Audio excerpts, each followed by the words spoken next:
Welcome, everyone, to today's episode of The Future of HR.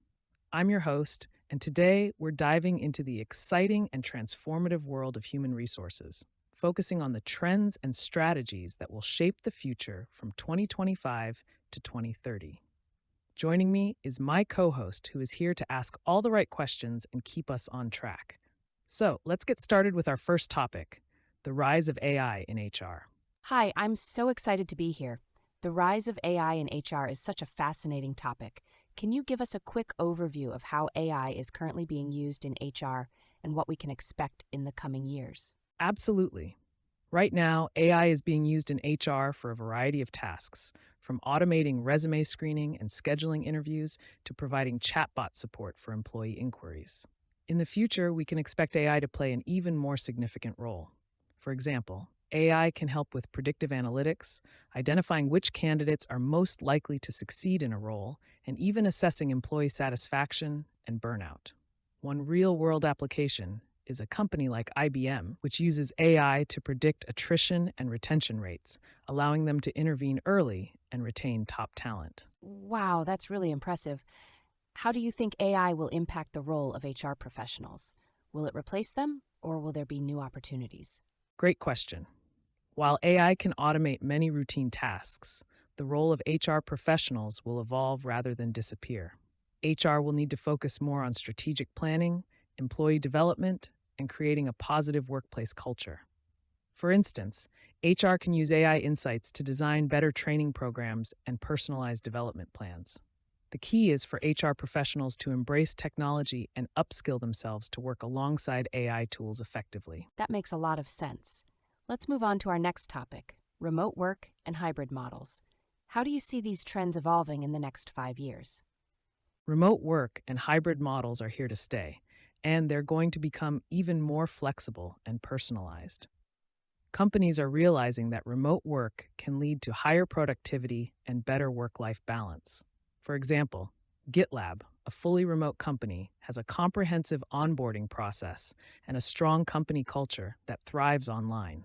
In the future, we might see more companies adopting a hub and spoke model, where employees can work from a central office, satellite locations, or from home, depending on their needs and preferences. That sounds like a really flexible approach. What kind of challenges do you think companies will face as they implement these models, and how can they overcome them? One of the biggest challenges is maintaining a cohesive company culture and ensuring that remote employees feel connected and engaged. Communication is key here. Regular check ins, virtual team building activities, and clear expectations can help. Another challenge is ensuring that remote workers have the necessary technology and support. Companies like Buffer provide their remote employees with high quality equipment and a budget for setting up a home office. By addressing these challenges, companies can create a more inclusive and productive work environment. Those are great solutions. Let's talk about employee well being and mental health. This has become a major focus for HR in recent years. How do you see this evolving, and what can companies do to support their employees better? Employee well being and mental health are going to be even more critical in the future. Companies are starting to realize that a healthy workforce is a productive workforce. One example is Headspace, which offers mindfulness and meditation resources to its employees. In the future, we might see more companies providing mental health days, access to counseling services, and even wellness programs that include fitness and nutrition. The key is to create a culture where employees feel comfortable discussing their mental health and seeking help when needed. That's really important. How do you think technology can play a role in supporting mental health in the workplace? Technology can be a powerful tool in supporting mental health. For example, apps like Calm and Headspace can help employees manage stress and anxiety. Wearable devices can track sleep and activity levels, providing valuable insights into overall well being. Companies can also use AI to monitor employee sentiment and identify those who might be struggling. By integrating these tools into their HR strategies, companies can create a more supportive and healthy work environment. That's really interesting. Let's move on to skill development and lifelong learning. How do you see this area evolving in the next few years, and what can companies do to foster a culture of continuous learning? Skill development and lifelong learning are going to be essential as the job market continues to evolve. Companies will need to invest in training and development programs to keep their employees up to date with the latest skills and technologies. For example, Google offers a wide range of online courses and certifications through its Google Career Certificates program.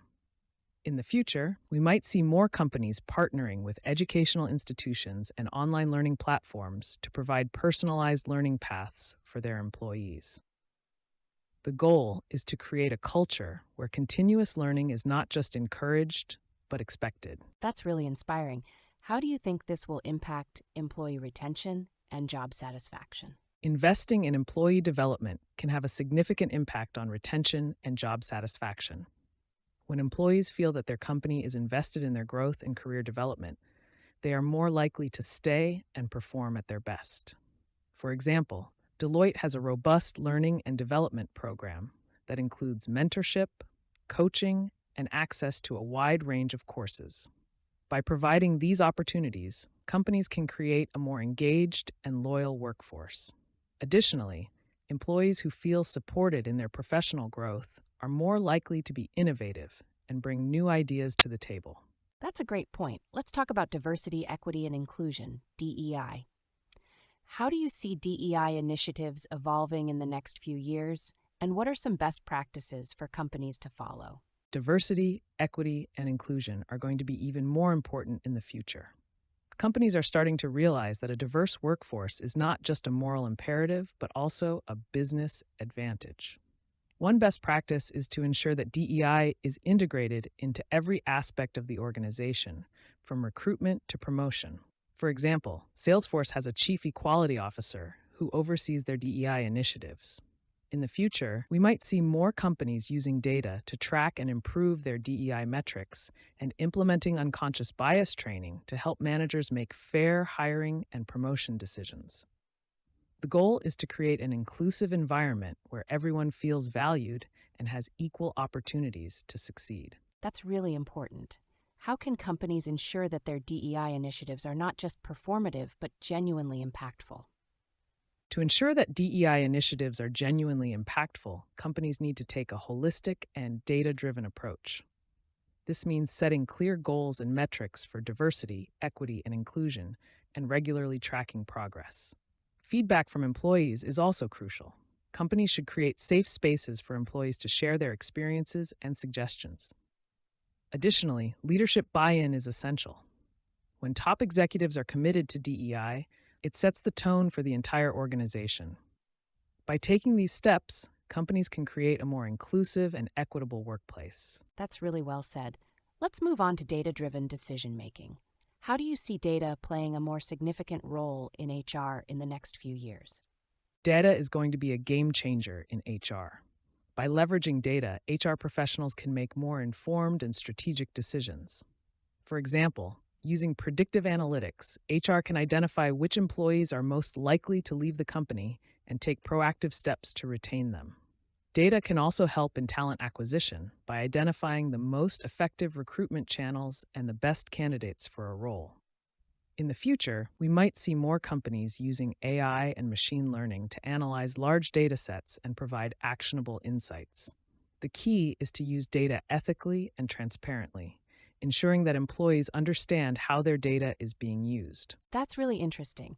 How can companies ensure that data is used ethically and transparently? Ethical and transparent use of data is crucial. Companies should have clear policies and guidelines on data collection, storage, and usage. They should also be transparent with employees about how their data is being used and why. For example, companies can provide regular updates on data privacy and security measures. Additionally, involving employees in the data collection process can help build trust. By ensuring that data is used ethically, companies can build a culture of trust and transparency, which is essential for long-term success. That's really important. Let's talk about flexible work arrangements. How do you see these evolving in the next few years? And what are some best practices for companies to follow? Flexible work arrangements are going to become even more common in the future. Employees are increasingly seeking flexibility in their work schedules and locations. Companies like Airbnb offer flexible work arrangements, allowing employees to work from anywhere for part of the year. In the future, we might see more companies adopting flexible hours, compressed work weeks, and job sharing. The key is to create a culture of trust and accountability, where employees are measured by their results, rather than the number of hours they spend in the office. By providing flexible options, companies can attract and retain top talent while improving work life balance. That's really exciting.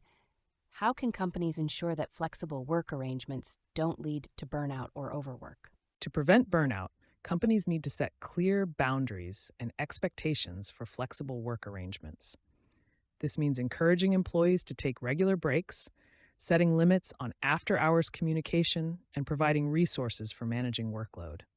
For example, companies can offer time management workshops and mental health support. Additionally, managers should lead by example, showing that it's okay to take time off and prioritize well being. By creating a supportive and balanced work environment, companies can ensure that flexible work arrangements are sustainable and beneficial for everyone. That's really well said. Let's talk about employee experience and engagement. How do you see these areas evolving in the next few years, and what can companies do to improve them? Employee experience and engagement are going to be even more critical in the future. Companies are starting to realize that a positive employee experience can lead to higher productivity, better customer service, and increased innovation. One example is Zappos, which has a strong focus on creating a positive and fun workplace culture. In the future, we might see more companies using technology to enhance the employee experience, such as virtual reality for training and gamification for employee recognition. The key is to create a workplace that values and supports its employees, making them feel appreciated and engaged. That's really inspiring. How can companies measure and improve employee engagement? Measuring and improving employee engagement involves a combination of quantitative and qualitative methods. Companies can use employee surveys to gather feedback and identify areas for improvement. Regular one on one meetings and team building activities can also help build a sense of community and support.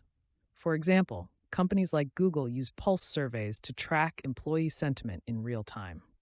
Additionally, recognizing and rewarding employees for their contributions can boost morale and motivation. By taking a holistic approach, companies can create a more engaged and motivated workforce. That's really well said. Let's talk about talent acquisition and retention. How do you see these areas evolving in the next few years? And what are some best practices for companies to follow? Talent acquisition and retention are going to be even more competitive in the future. Companies will need to adopt a more strategic and holistic approach to attract and retain top talent. One best practice is to create a strong employer brand that communicates the company's values and culture. For example, companies like HubSpot have a strong online presence and a reputation for being great places to work. In the future, we might see more companies using data and AI to identify and attract the best candidates. Additionally, offering competitive compensation, benefits, and career growth opportunities can help retain employees. By focusing on these areas, companies can build a talented and loyal workforce. That's really important. How can companies ensure that their talent acquisition and retention strategies are inclusive and diverse? To ensure that talent acquisition and retention strategies are inclusive and diverse, companies need to take a proactive and intentional approach. This means creating a diverse pipeline of candidates, using blind hiring practices to reduce bias, and providing equal opportunities for career growth and development. For example, companies can partner with organizations that support underrepresented groups in the workforce. Additionally, creating a supportive and inclusive workplace culture is essential. By fostering an environment where everyone feels valued and has equal opportunities, companies can attract and retain a diverse and talented workforce. That's really well said. Let's talk about sustainability and corporate social responsibility. How do you see these areas evolving in the next few years, and what are some best practices for companies to follow? Sustainability and corporate social responsibility, CSR, are going to become even more important in the future. Companies are starting to realize that being socially and environmentally responsible is not just good for the planet, but also good for business. One best practice is to set clear sustainability goals and integrate them into the company's core strategy. For example, Patagonia has a strong commitment to environmental sustainability and social responsibility. In the future, we might see more companies using sustainable materials, reducing waste, and supporting community initiatives. By taking a proactive approach to sustainability, companies can build a positive reputation and attract customers and employees who share their values. That's really inspiring. How can companies ensure that their sustainability and CSR efforts are genuine and not just for marketing purposes? To ensure that sustainability and CSR efforts are genuine, companies need to be transparent and consistent in their actions. This means setting clear and measurable goals, regularly reporting on progress, and involving employees and stakeholders in the process. For example, companies can publish annual sustainability reports and engage with the community through volunteer programs. Additionally, leadership buy in is crucial. When top executives are committed to sustainability, it sets the tone for the entire organization. By taking these steps, companies can build trust and credibility with their stakeholders. That's really well said. Thank you so much for this insightful conversation. We've covered a lot of ground today, from the rise of AI in HR to sustainability and CSR. It's clear that the future of HR is going to be exciting and transformative. Thanks for joining us, and we'll see you in the next episode. Thank you for tuning in, everyone. If you have any questions or topics you'd like us to cover in the future, please leave a comment or send us a message. Join us next time for more insights into the world of HR. Have a great day.